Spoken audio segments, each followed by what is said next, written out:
surga. Kata pegat jalan surga dengan katanya tak ikut dengan tabarnau annasu alimun wa muta'allimun wal baqil hamd.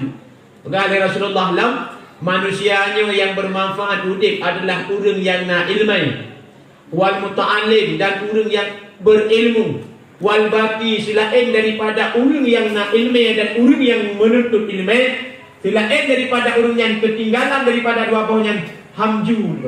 Hana arti dan hana faedah udik, hana guna.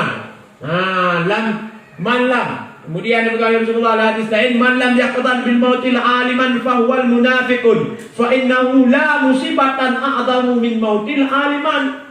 Si berangkasau man lam yaqdan bil mauti, si berangkasau hana rasaul meninggai urang alim, meninggai ulama, meninggai urang saleh, fa innahu la musibatan, hana dianggapkan sebuah musibah paling raya. Watai dengar meninggal orang alim, meninggal orang saleh, meninggal ulama. Fa huwal munafiqun, yang munafiqunnya.